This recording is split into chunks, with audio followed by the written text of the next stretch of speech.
Amazing moment, millionaire discovers cleaning lady dancing with son in wheelchair. What happens next is unbelievable. John, the tech mogul of Maplewood Drive, strode through the pristine corridors of his office, suffocated by the weight of his own success. Every inch of his world screamed wealth, crisp suits, sleek machines, but inside him surged an ache, a dull loneliness that thickened the air he breathed.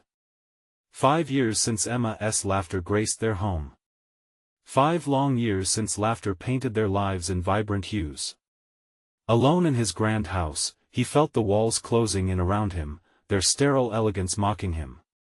He was a millionaire cloaked in silence. On this Thursday, John dared to leave work early. The sun warmed his shoulders as he trudged down the driveway of his sprawling home, a fortress rather than a sanctuary. Golden leaves rustled underneath his polished shoes, holding a semblance of life he longed for. But then he heard something, a cascade of music, laughter dancing on the air. Stopping in his tracks, he hesitated, trying to discern the source. It was unexpected. Home meant deadlines, reports, and endless emails. Gathering his resolve, curiosity pulled him through the door. What he discovered stopped him in his tracks, a poignant tableau that stole his breath away. Timmy was in his wheelchair, grinning wildly, arms flailing as Maria, their cleaning lady, twirled around him, her laughter ringing like bells of pure joy. The sight struck him, a pure, unfiltered happiness blooming in their sterile living room. He doubted whether he could remember the last time he'd seen his son smile like that, yet beneath that brightness, shadows clawed at him, twisting his gut. He felt the visceral weight of guilt. Why wasn't he the one to make Timmy laugh?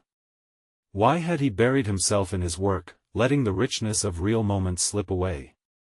The vibrant scene illuminated the absence of connection between him and Timmy, a gaping hole he knew he had dug himself. Ambition had blinded him to the life right in front of him. Just then, Maria caught his eye. A pause, a brief moment suspended in time as their gazes collided. There was no pretension in that tiny space between them. Instead, it was a glimpse of the walls he had built crumbling down.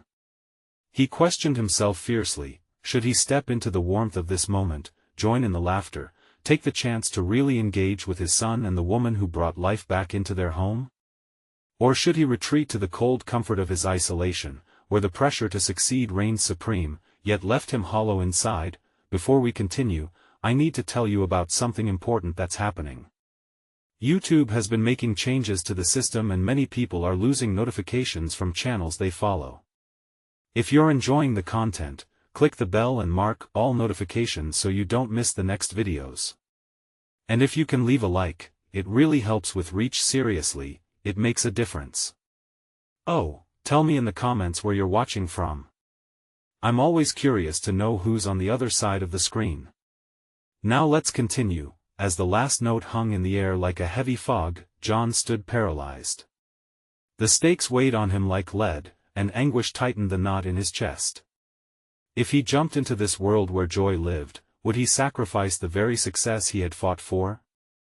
Could it be possible that the greatest investment he could make was a genuine connection, a reunion with what it meant to be a father, rather than an empty title of CEO? His mind raced with the realization the capacity for happiness had always been right there, yet he had turned his back on it. Caught in this turmoil, John hesitated, breath shallow, as he felt the tension build deep inside him. Would he traverse the threshold from isolation into the unknown warmth that beckoned him, or would he be forever haunted by the silence that most defined his life? The choice was his, but as the haunting laugh of his son echoed through the room, he knew he had to decide before this fleeting moment turned to dust. The moment hung precariously in the air, and with each passing second, the laughter echoed louder in John's memory, a reminder of what he had lost. He took a deep breath, attempting to quiet the cacophony of thoughts in his mind. Every logical argument against engaging with Timmy surged forward, yet the pull of his son's joy punctured through the layers of doubt. Maybe just this once, he thought. Before he knew it, he was moving, a hesitant step followed by another, propelled by an instinct deep within him that longed to break free from the inky darkness of isolation. As he approached, Maria glanced at him with an expression that mixed surprise and warmth.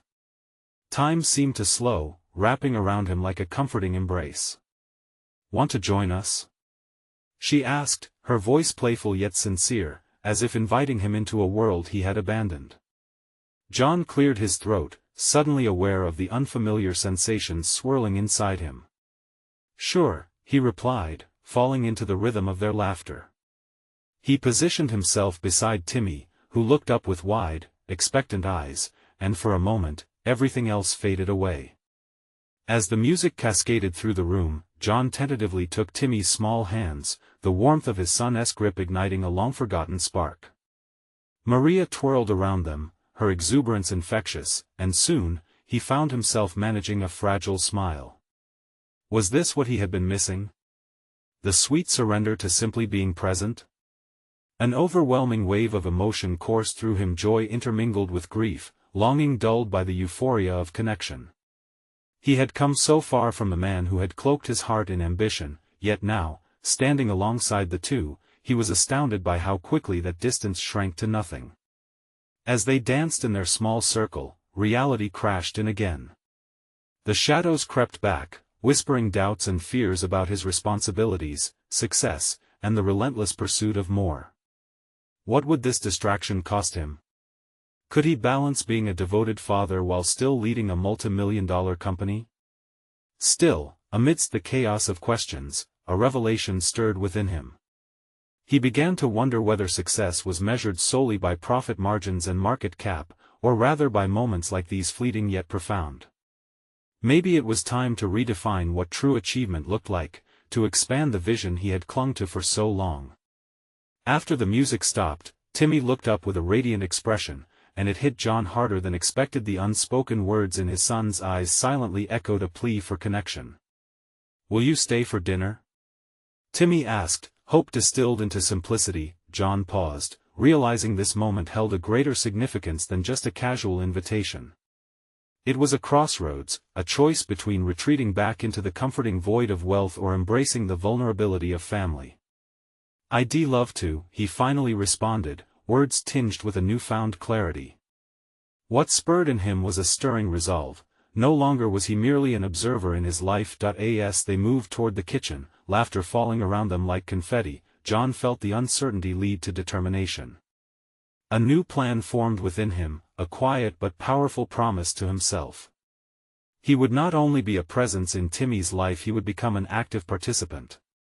In that moment of awareness, a question loomed larger than all the others: how would he navigate this balance between career and fatherhood, and what sacrifices might he need to make to ensure he didn't lose sight of what truly mattered?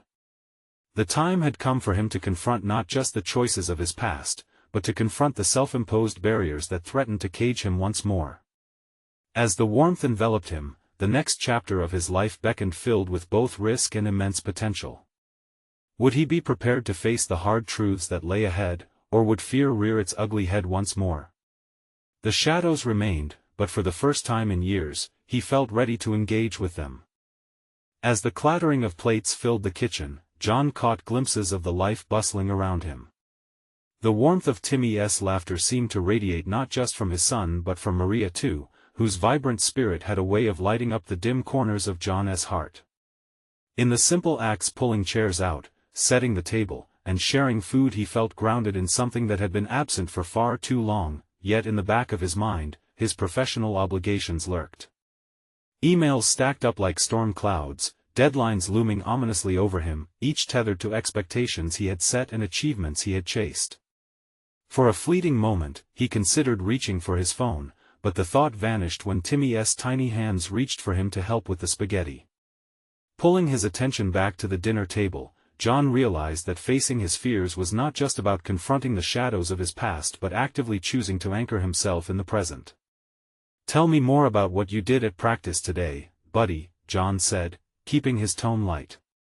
Timmy's eyes sparkled as he launched into a playful recount of his day, his words tumbling over one another in excitement.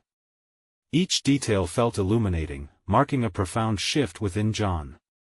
Listening to his son, John began to understand that nurturing this relationship would require deliberate action, planning, and perhaps, even a restructuring of his priorities. With every laugh shared around the table, John's vision for success shifted. It was clearer now success wasn't just about financial gain or corporate accolades. It was about cultivating a legacy that Timmy could inherit, not of wealth alone, but of love and integral moments. The realization tethered him. Perhaps he could implement changes within his business that allowed him more time for family. But then the questions returned with a vengeance. How would his board react? Would his colleagues perceive him as weak? The doubts were persistent, creeping into his pause, reminding him what was at stake. Could he, a self-proclaimed sharp-minded businessman, risk his status for a more balanced life? "Dad, can you help me with my homework next?" The innocent request diverted his spiraling thoughts. Timmy's earnestness tugged at him, amplifying the resolve forming deep inside. It was a small ask, yet, it felt monumental against the backdrop of John's busy life. "Absolutely, buddy. Homework it is." His voice resonated with newfound conviction, the decision adding weight to the choice he had made just moments ago. Dinner concluded with more laughter and joy, the remnants of food on plates mere artifacts of their time together. When they wrapped up and cleared the table, John felt invigorated, yet aware of the looming decisions that awaited him. A brief window appeared as Maria excused herself, leaving the two for a moment of intimacy. John seized the opportunity to probe deeper. "You know, I've been thinking." His voice trailed off, uncertain of how to navigate this newfound introspection. "About what?" Timmy encouraged, eyes gleaming with sincere interest. "About what it means to be a dad and, well, everything that comes with it." Timmy tilted his head, his innocent expression urging John to continue. "What if we?" John hesitated, feeling the gravity of the thoughts spilling from his mind. "What if we made a plan together? You and I?" In that moment, John sensed his role shifting from a passive participant in his son's life to an active architect of their shared future. But uncertainty clawed at him. How much risk could he tolerate? This newfound commitment revealed another layer of doubt. Could he manage a growing partnership with not just Timmy, but also with his company? Amidst the shifting dynamics in his heart, as they moved to the living room, the shadows felt different, more like companions than intruders. Yet, the possibility of his choices unfolding into something both transformative and daunting loomed larger than ever. Could he cultivate the kind of father-son relationship that would inspire his own professional aspirations? The time had come to address that reality head-on. As John instinctively reached out for Timmy's hand, a question loomed just beyond his grasp. How would he confront the inevitability of change, not just for himself but for the world he had built? Could he retain his ambition and redefine success to include love and presence rather than just profits? The energy in the room shifted, reflecting John's inner turmoil as they looked at each other, both craving the connection that could emerge from such a profound challenge. How far was he willing to go to forge the future he envisioned? The horizons beckoned, but now they demanded more from him than mere ambition. Would he rise to the occasion, or retreat to safety once more? John's focus shifted as he and Timmy sat cross-legged on the living room floor, a colorful assortment of textbooks and crayons sprawled around them. The energy in the room buzzed with anticipation, but beneath it lay John's unrelenting anxiety, a conflicting tide that mingled familial joy with professional tension. The atmosphere, so warm and inviting, felt like a thin veil over an earthquake of doubts threatening to erupt. "Okay, let's tackle this math problem together," Timmy declared, flipping a page eagerly. John nodded, his heart swelling at this small, shared moment yet tangling with the looming pressures of his work environment. As they puzzled over the equations, John's thoughts swirled. Each calculation represented more than just numbers, they echoed the balance he desperately sought between his son's needs and the demands of his career. Could his current trajectory sustain both? Timmy's laughter broke through, reminding John of the commitment he had begun to forge toward a more meaningful existence. "Dad, can you really help me with this? Sometimes I think you just keep saying yes to everything." Timmy's voice, tinged with playfulness, pulled John back into the present. "Just like you, I'm figuring things out too," John admitted, a wry smile crossing his lips. The admission felt liberating, a subtle acknowledgement that vulnerability could coexist with strength, a realization that even in the corporate world, fear could be a companion rather than a foe. With the homework swept aside, John seized the opportunity to shift the discourse into the territory he had been desperately attempting to traverse. "You know, buddy, I've been thinking about how I can do better by you." Timmy's eyes met his, wide with curiosity. "What do you mean?" "I want to make sure I'm around for you, really around. Not just physically here but engaged. It's important to me." John felt the weight of honesty lacing his words. They were anchored by a determination that had only recently begun to emerge. "You mean like, give some of your work time to me?" Timmy asked, genuine concern etched on his young face. "Exactly. And I'm considering talking to my boss about finding a better balance. I want to be someone you can rely on, and right now, I feel like I'm missing out." With this newfound clarity, John's fears began to coalesce into a plan rather than an obstacle. But the swirling doubts refused to fade. What if he argued for change and faced intense pushback? What if his ambitions crumbled under the weight of this revelation? For a fleeting moment, he pictured himself approaching the boardroom table, poised yet fearful, the rumbles of resistance echoing in his ears. He dismissed the thought, focusing instead on the bright eyes of the boy in front of him, who was mirroring his own internal conflict. "Want to go for ice cream tomorrow after school, instead of me working late?" John pitched, desperate for a solution that could bridge the widening chasm between his aspirations and reality. Timmy's face lit up, reaffirming a promise, a new relationship-building ground. As the night wore on and bedtime approached, John felt the pull of his obligations once again. The emails gnawed at the edges of his mind. Would this newfound commitment merely be a passing thrill, or would he follow through?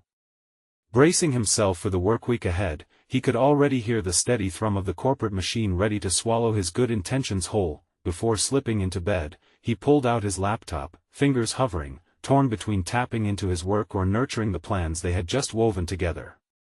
Could he risk exposing his vulnerabilities at work without unraveling the tightly knit fabric of his professional world? John's heart raced at the thought, building a future with his son while juggling the very essence of his identity. He needed that weighty conversation with his firm, not just for himself, but for Timmy. What waited beyond that crucial talk? With practice closing in around him and the board meeting fast approaching, John wondered how deeply his willingness to change would be tested. What could the outcome hold? The morning sun streamed through the curtains, filling John's room with a warm glow, yet he felt a chill trace through his bones. Today was the day. The board meeting loomed like a storm cloud, ready to unleash torrents of anxiety at the slightest provocation. John had spent the hours before dawn crafting his pitch, framing his need for balance as a benefit not just for him, but for the entire team. Still, when he closed his eyes, he could hear the chorus of objections echoing through his mind. As his mind raced, breakfast turned into a mechanical process, toast burned, coffee brewed too weak, Timmy's laughter demanding his attention. John planted himself at the table, forcing a smile as Timmy recounted stories about his friends at school. Yet, even amidst the morning chatter, John's thoughts wandered to the realities of his work life, calculating the potential fallout of his impending conversation. "Dad, are you even listening?"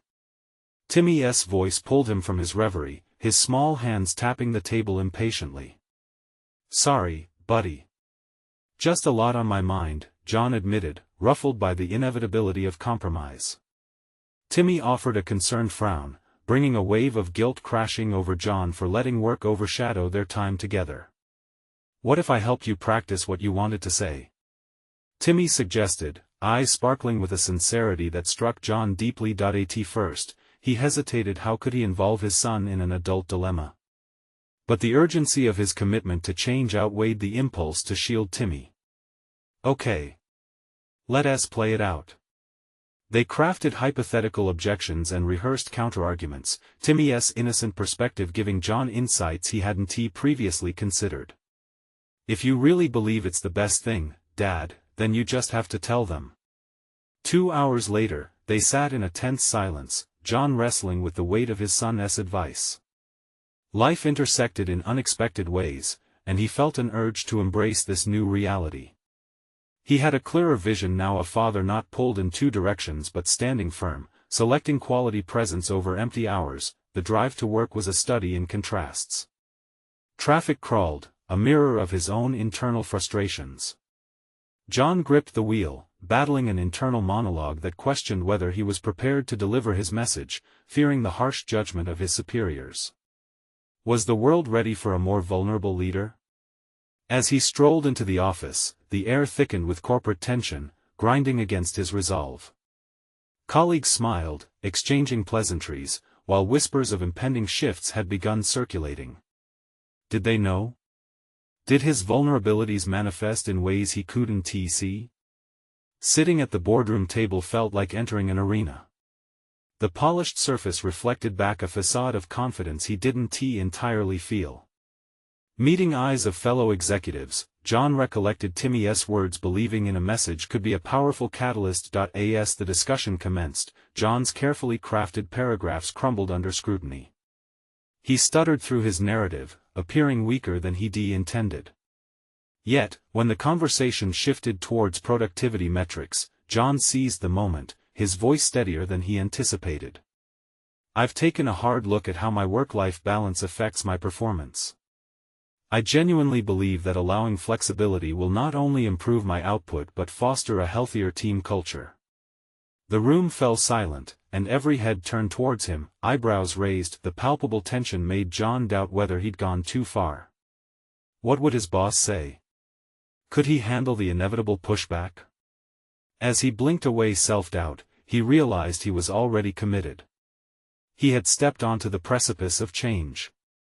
But with every passing second, the faces around the table tightened, some filled with skepticism, others intrigued. The signifier of his actions became clearer. This wasn't just about him, it was about creating a ripple for the people he worked with too. Before he could weigh the implications of what he had just set in motion, his boss began responding, voice clipped with authority. John, balancing family and workplace obligations is admirable, but we operate under specific expectations. The moment hung like a knife's edge. John could feel the room's collective breath, poised and waiting. He hadn't prepared for this part. What if this was the moment everything unraveled? With that very thought, a single question rose at the forefront of his mind. Was he really ready to accept the deeper implications of his quest for balance? And as the discussion progressed, John felt a tremor of fear surging through him. How far was he willing to go, and would the outcome support the kind of father he intended to be? His decision loomed close, and he could almost taste its consequences. John's heart raced as he faced the piercing gaze of his boss, each second stretching into an eternity. The boardroom felt stifling, the air thick with expectation, but he fought the urge to retreat into silence. This moment was what he had prepared for, what Timmy had believed in. Was he willing to let go of fear and step boldly into uncharted territory? Those expectations are built on outdated paradigms, John countered, finding the resolve he didn't think he had. Flexibility doesn't equate to a reduction in productivity, it's about empowering employees to thrive both professionally and personally. He could see the skepticism etched on his colleagues' faces like a visible wall barricading acceptance. He had chipped the surface, but would they let him through? A part of him screamed to withdraw, to backtrack into the safety of convention. Yet another voice, one that echoed Timmy's innocent confidence, urged him to push forward. John, you're suggesting significant shifts in how we manage our teams, his boss said, leaning back, arms crossed. This isn't just an adjustment, it could reshape our entire approach. Do you have any empirical data to support this? For a split second, doubt clawed at him. He hadn't anticipated this line of questioning. All those late nights battling statistics and research suddenly seemed insufficient. His mind raced for anything tangible to reinforce his case. The buzz of the potential backlash tugged at him like a tempest in the background. This isn't only about numbers, he said, attempting to unify logic with emotion. I know from my own experience that a happier, more balanced workforce is a more productive workforce. I'm not just a statistic, I'm a parent who battles the same struggles many of us do. The sincerity in his voice cut through the sterile atmosphere, at least momentarily. He could see a flicker of recognition in some faces, a hesitant understanding that perhaps they had drifted too far from the human element, yet, the tide of the meeting had not shifted entirely. The questions came fast and furious from his colleagues, probing his convictions. "What about accountability?" one asked. "How will we ensure that people aren't abusing this flexibility?" Another chimed in. He recognized misgivings, but now they felt different. This wasn't about their unwillingness to change, but rather their fear of the consequences should the shift prove detrimental. "As a leader, it's my responsibility to foster an environment of trust. We implement systems of accountability that ensure professionalism alongside flexibility," John replied, his voice gaining strength. As objections echoed around the room, John found himself craving a moment of clarity. He needed a clear visualization of how this could unfold. Addressing the members one by one, he began to share stories of companies that had embraced flexible work and emerged stronger. Each anecdote illuminated his point, each success story a step closer to credibility. Glimpses of understanding flashed in the eyes of some board members, while others maintained their guarded expressions. But amid the tension, John sensed a shift, an eagerness that wasn't there moments ago. A new level of engagement was emerging from the depths of skepticism. Then, his boss interrupted, breaking through the thick fog of doubt that had settled over the room. "John, you're definitely passionate about this. I'll give you that," he said, his tone softening just slightly. "But would you be willing to pilot a smaller initiative first? Test your ideas with a limited group before we discuss a broader rollout?" The suggestion hung between them, a tantalizing opportunity, yet it felt like a negotiation of sorts, a tethering of hope. "Yes, I could work on a pilot program. I'd be happy to spearhead a measured approach," John responded, a newfound determination swelling within him. As the meeting ended, something within John had shifted. The fears that once haunted him began to soften, replaced by a sense of accomplishment and a renewed commitment to not just his professional goals but also as a father who desperately wanted to forge a future where balance reigned. Walking out of the boardroom, he felt the familiar heat of anxiety, tempered now by invigorating purpose. This was just the beginning, but the battle wasn't concluded. He still needed to confront those who had retained their doubts, to prove that his vision could take root. Determined, he thought about the next steps he needed to take. Would he be able to convince the skeptics, or would he face further challenges as he attempted to reshape the ethos of his workplace? The realization dawned on him: the journey ahead was fraught with obstacles, but with Timmy's faith and his own newfound courage, he could move forward. Yet as he returned to his office, a single realization struck him hard: was this truly the path to balance, or was he just steering into deeper waters where the stakes would only get higher? The first day after the board meeting was unnerving.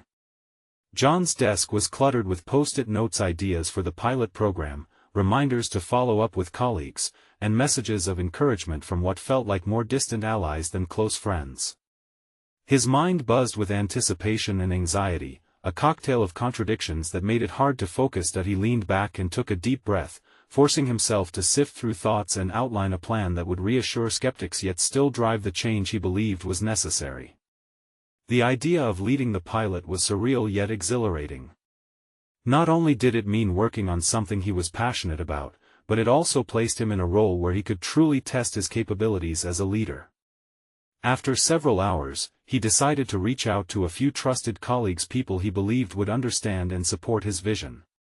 They met in a quiet conference room. The walls were bare except for a single inspirational poster that seemed oddly fitting: "Together everyone achieves more."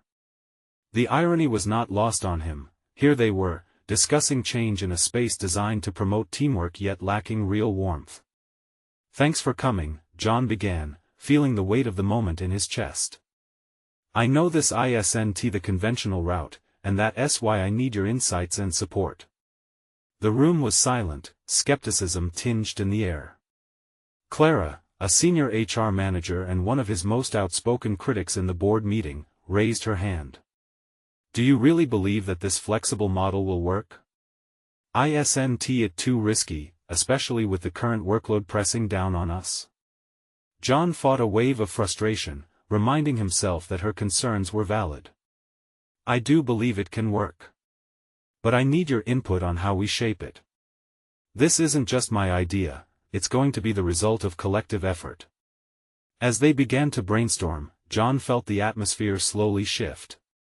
When they generated ideas about accountability structures, communication protocols, and feedback loops, he found himself energized.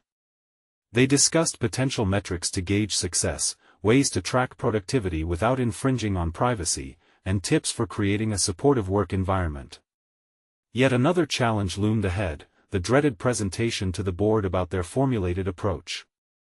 Would the new strategies convince the skeptics? Would they be able to see the vision he was beginning to see? As days turned into a week, John found himself drafting and refining the proposal. He wanted to present something that demonstrated potential without overwhelming his colleagues with data, something that would resonate on a personal level. His conversations with Timmy about balance and fulfillment lingered in his mind as he willfully fought against the compulsion to adhere to old norms. Just as he was adding the finishing touches to the proposal, an email pinged on his screen. It was from his boss, requesting a one-on-one meeting. Anxiety knotted in his stomach. This could be a discussion about the pilot or a debate about the entire concept itself. Taking a deep breath, he brushed off the worry. The foundation of his ideas had solidified, but now he needed to solidify his resolve to stand firm against any backlash. Could he stand his ground and defend his vision, or would he fold under the pressure of authority? As the juncture of confrontation approached, John felt a telltale stir of self-doubt. How would he navigate this pivotal moment? Would this examination of his conviction lead to personal growth, or would it signify a retreat to familiar territory faced with resistance? The uncertainty churned in his gut. Even as he prepared to meet with his boss, he sensed that this meeting could make or break his aspirations. Would he challenge the status quo, or would the fear of failure send him spiraling into retreat now that the stakes felt higher than ever? John's heart raced as he entered his boss's office. The walls adorned with awards and accolades felt more like a gallery of expectations than a reassuring space. With each step, the gravity of his situation weighed heavier on him. He could feel the palpable tension in the air, a stark contrast to the unresolved chaos still buzzing in his mind from last week. "John, thanks for coming," his boss, Mark, gestured for him to sit, his voice steady but imposing. "Certainly," John replied, trying to mask the tremor in his voice. He settled into the chair opposite Mark, noting the scrutinizing gaze. Was this a simple meeting to discuss the pilot, or was this where everything he had worked for could unravel? "I've reviewed your proposal," Mark started, the calmness in his tone doing little to ease John's anxiety. "I appreciate your initiative and the time you invested in developing it. However, I have reservations about moving forward." Each word felt like a punch to John's gut. Reservations? The doubts of skeptics were already piling on his shoulders, and now it seemed his boss was one of them. "I'm aware that shifting to a more flexible model carries risks, but I believe innovation requires some risk-taking. Our current strategy isn't yielding the results we hoped for. This approach could foster a more motivated workplace." He could feel the heat of passion rising within him, galvanizing his resolve. Mark leaned back and folded his arms. "You're not arguing with the need for change, John. But we need to think about the data, the analytics. Is there any evidence to suggest this will work better?" In that moment, John felt cornered. He had ideas that seemed brilliant in brainstorming sessions, yet here in the stark light of professional scrutiny, they felt tenuous. He took a breath, remembering Clara's voice from their meeting, urging him to stay balanced. "What if we incorporate pilot metrics to evaluate progress? We can adjust if something isn't working." "Metrics? Do you think that will be enough to persuade the board?" Mark's eyebrows furrowed. The skepticism in his eyes mirrored the board's doubtful stares. John dug deep. "I believe so. What if we demonstrate the success of our trial phase to the board with projected outcomes? Walk them through potential improvements in productivity, team morale, and overall satisfaction beyond just numbers?" There it was, a tentative spark of confidence. The more he spoke, the more he began to see the boundaries of his professional growth redefining themselves. Mark remained silent, his gaze steady, encouraging John to share more. "This isn't just another initiative," John continued, his tone steadier. "It's about creating a culture that cultivates creativity. Let us prove that a motivated employee is an effective employee." As he spoke, John sensed a subtle shift in the room. Mark's demeanor softened ever so slightly, although doubt still lingered in the corners of his expression. Perhaps the fight wasn't entirely over. "Your commitment is commendable," Mark finally said, almost reluctantly. "But the board needs more than enthusiasm.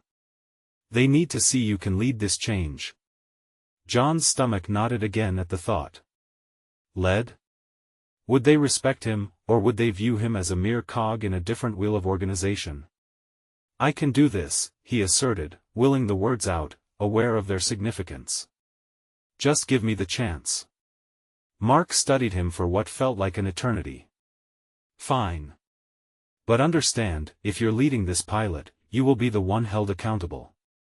Prepare for a bumpy road ahead." John nodded, the weight of responsibility lifting slightly.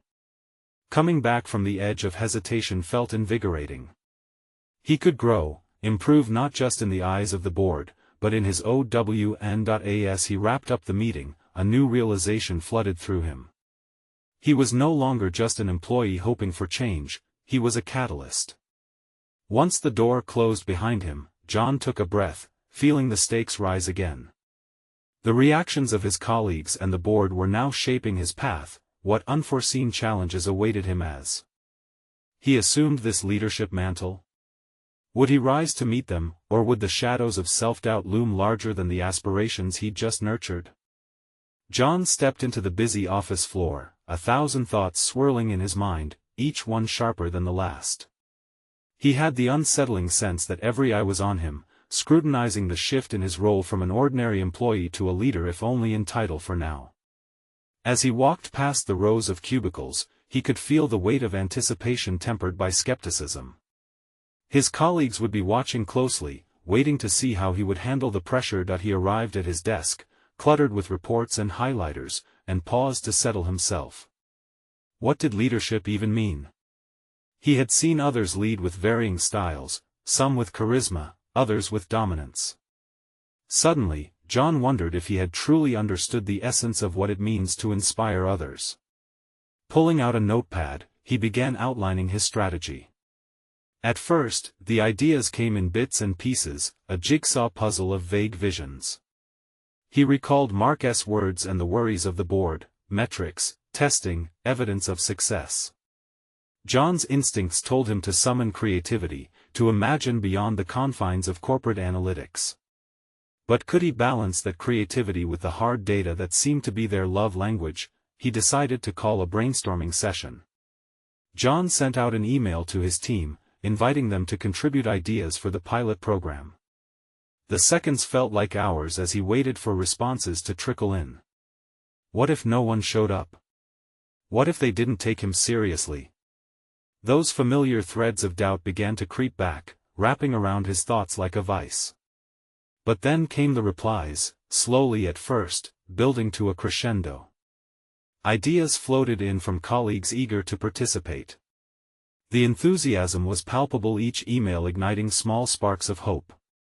And there, nestled in that budding excitement, John discovered something remarkable. He wasn't just leading from the front, he was also opening a space for collaboration, where others felt they had a stake in the innovation he envisioned. As they gathered for the meeting, John sensed a nervous specter inside him, mingling with a growing sense of purpose. He set the tone from the start, thanking everyone for coming and sharing his vision with an openness he'd never really allowed himself before. "Let us redefine how we see our work," John said, feeling the confidence he had harnessed earlier shining through. "This isn't merely about metrics, it's about how we create something meaningful together." The room was still, eyes locked onto him, and for the first time, he felt like he was not just speaking words but building a bridge toward a collaborative future. Ideas flowed like water, each contribution sending ripples of excitement throughout the group. John found himself amazed by the creativity that emerged, solutions to anticipated challenges that he hadn't even conceived. As the meeting wrapped up, John felt buoyed by their collective spirit. This was not only about leading a pilot program, it was about cultivating a culture where every voice mattered. Yet, as he returned to his desk, doubt clawed back at him. Had he struck the right balance between leadership and collaboration? Was the enthusiasm genuine, or just a facade until the bumps of the pilot inevitably appeared? The looming responsibility weighed heavily. In his quest for the change he craved, would he inadvertently breed chaos instead? Perhaps the real challenge wasn't just in proving the board wrong, but in navigating the delicate balance of leadership and collaboration as he ventured into uncharted territory. Tomorrow's meeting with the board approached like a storm front on the horizon. Would they be entranced by the ideas shared, or would they remain skeptical, clinging to their established metrics? John's heart raced at the thought. The time had come to face the music, to defend his vision under the harsh lights of expectation. Would his team's ideas stand up under scrutiny, or would he falter in the moment that could define his career? As John walked into the boardroom, the polished glass walls seemed to echo the anticipation of an outcome that could reshape his identity. Today was not just about a pilot program, it was about proving to himself and the board that ambition could harmonize with personal fulfillment.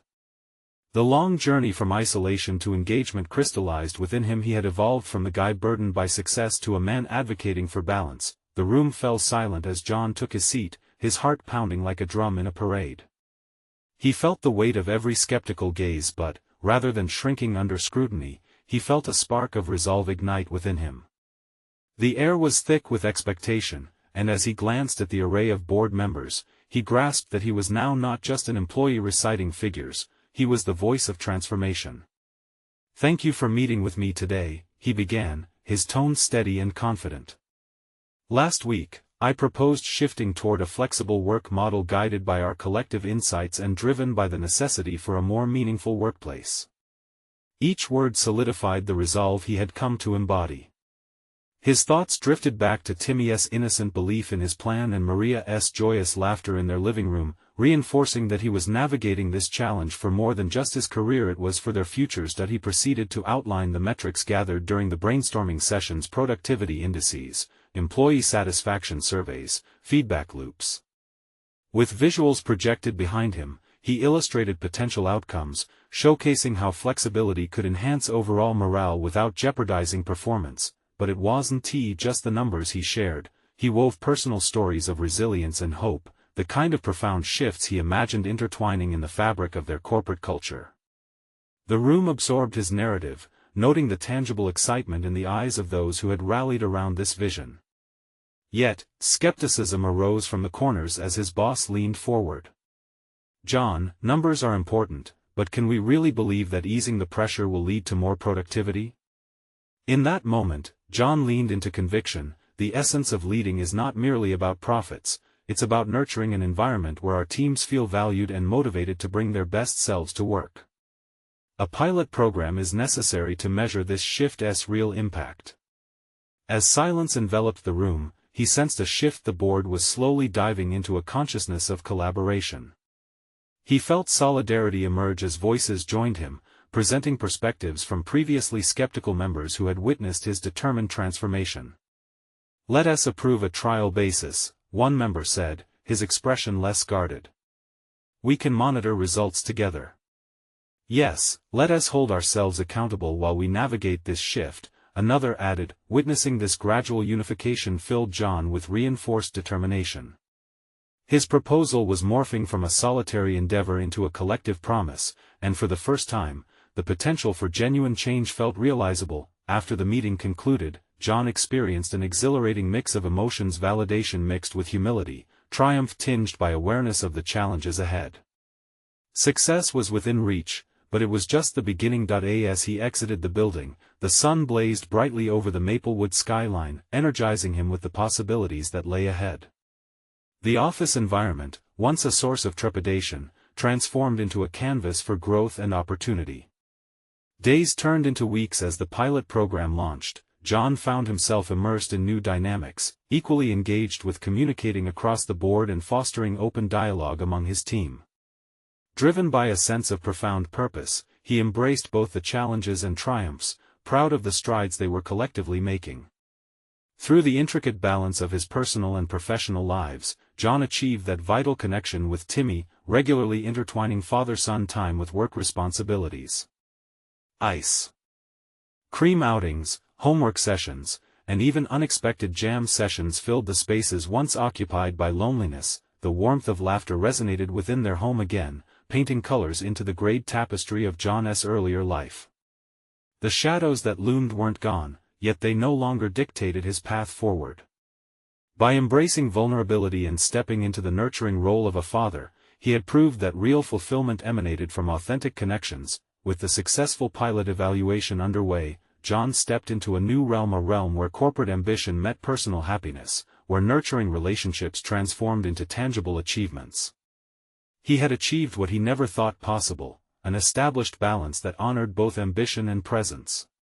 He proved time and again that pursuing success meant cultivating connections, and in nurturing them, he found his greatest triumph. Now, it's your turn to step into your journey of transformation. Subscribe immediately to the channel to not miss the next exclusive emotional stories. Leave a like now to feed the algorithm. Comment your reactions and theories about the ending. Share instantly this video with at least 5 friends who need to see this conclusion. This is the moment to show your support and make change happen.